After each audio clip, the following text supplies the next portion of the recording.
first chase of the season ended up being in February with a level 1 risk in northeast Kansas. Classic cold course setup led for the development of maybe some low-top supercells, but didn't really get much of them, but did end up getting some pretty cool clouds.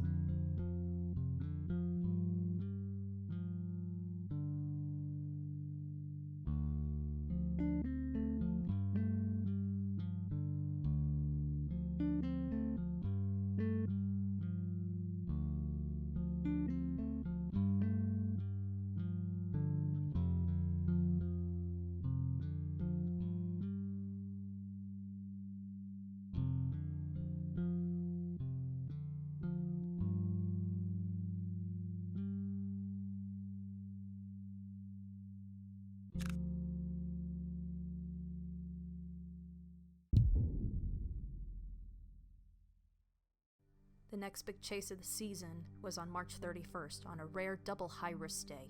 My friends and I set out to northeast Iowa, hoping we'd catch up with the fast-moving storms.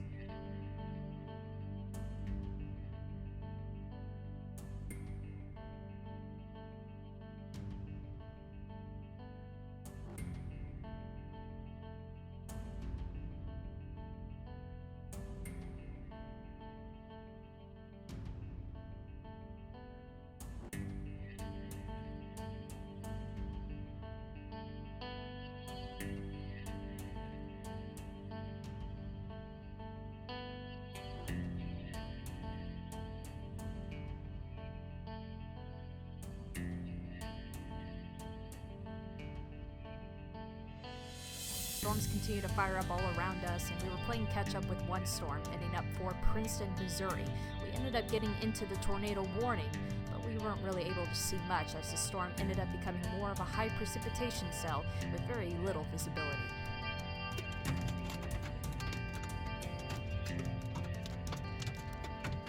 Knowing we'd never be able to catch up with the storms, we ended up heading back to Lawrence, hoping that maybe in the next chase we'll be able to see something.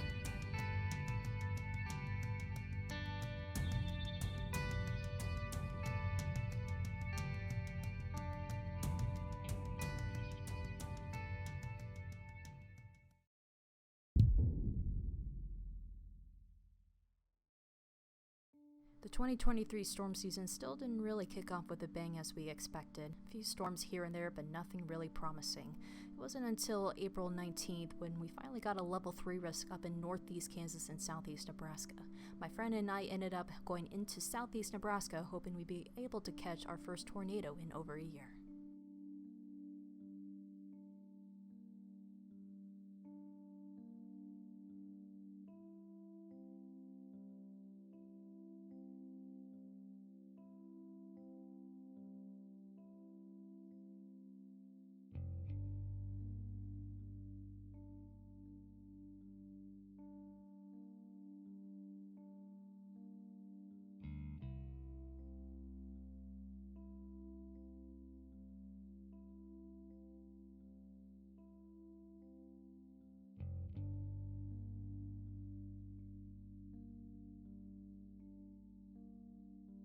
It seemed like the storms were never going to get themselves organized, and my friend and I were starting to lose hope. But that all changed when our phone started screaming at us that a tornado-warned storm was heading our direction.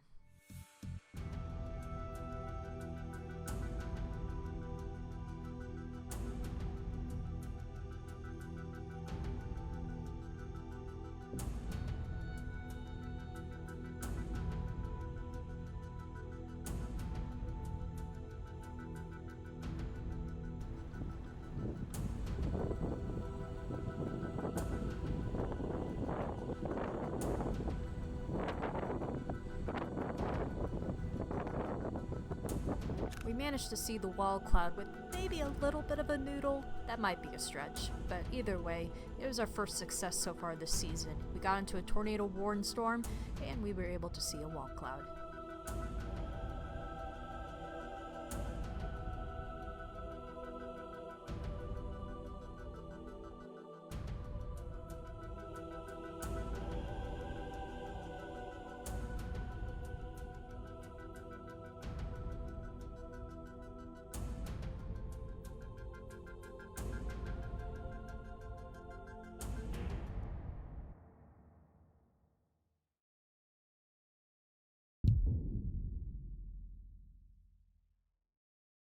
Storm season finally started to kick into gear as we head to early May. A level 3 risk was issued on May 7th, and my friend and I traveled to southeast Nebraska once again, hoping to catch our next tornado.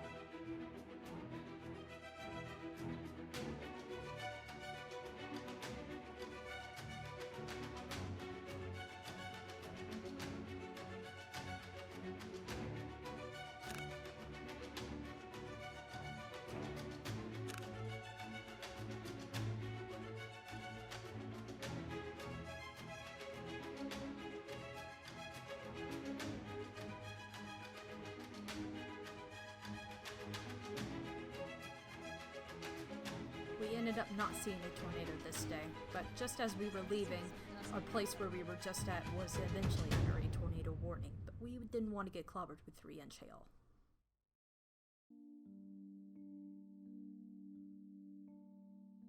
May continued on, but still not much was happening here in Kansas. Every now and then we had a cool pop-up storm or two, like this one to the southeast of where I lived. We got some really cool cloud photos, but still, just wanting that one shot of a tornado, hoping that my luck would turn out better, hopefully in the next few weeks.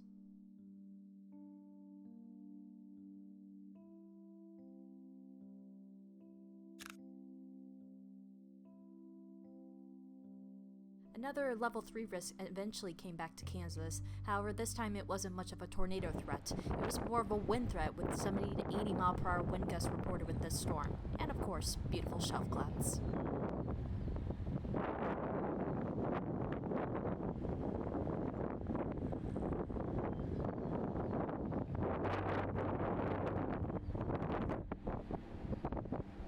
I eventually had to hightail it out of there, as there was 70 mile per hour winds reported, as well as some golf ball size hail, but luckily I managed to get away just in time.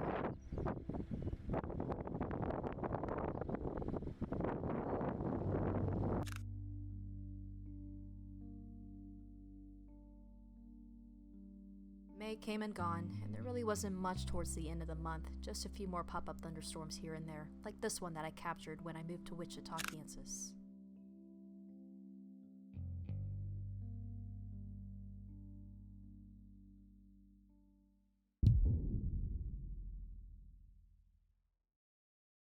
The month of June marked the beginning of a never-ending streak of severe weather for the state of Kansas. Our next chase on June 17th took us to parts of northwest Oklahoma, where a level 3 risk was issued. Our target was Buffalo, Oklahoma, where there would be a monster supercell.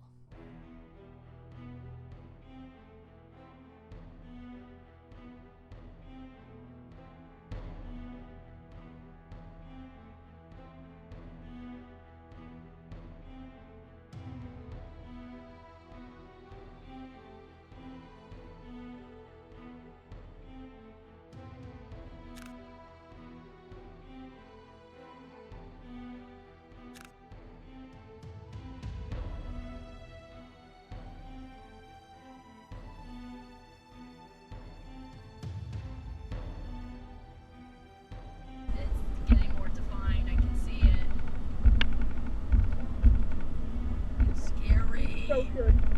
Scary!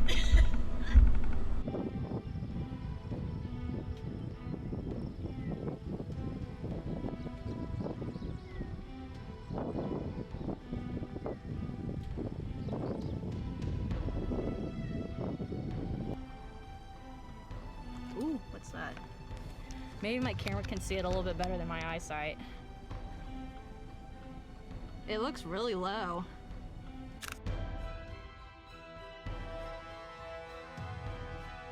Funnel! Or, I can't tell. I'm like sweating.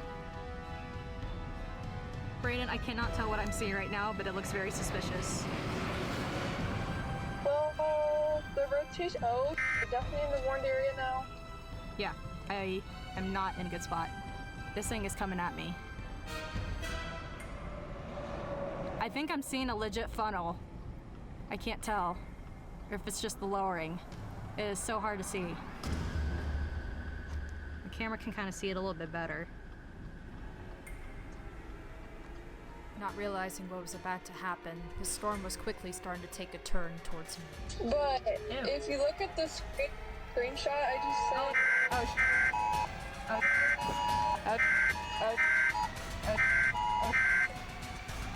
Can you hear me? Yeah, I just got the emergency alert. It was then that I became the chased.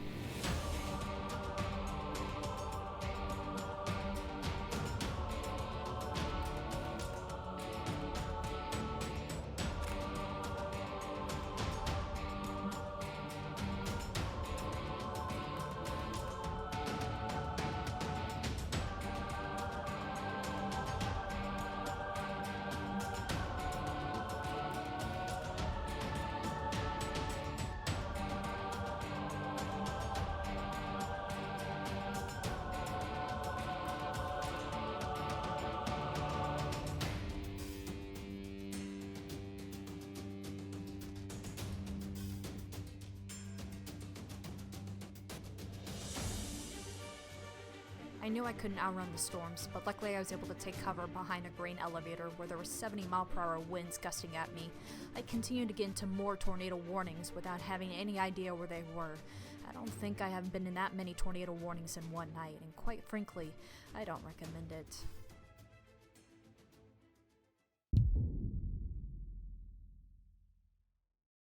The severe weather streak continued well into July, this time a little bit more of a windbag event with the potential for some 70-mile-per-hour winds, and of course, beautiful shelf clouds.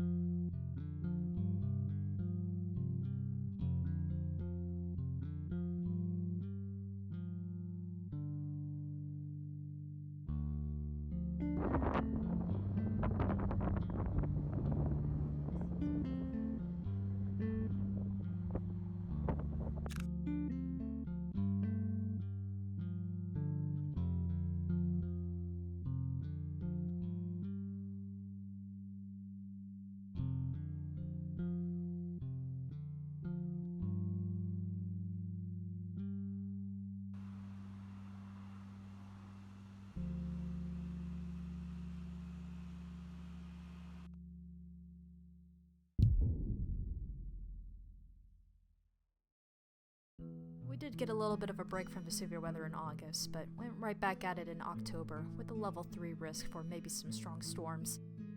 Didn't really get much from this day, besides just a few more beautiful cloud pictures.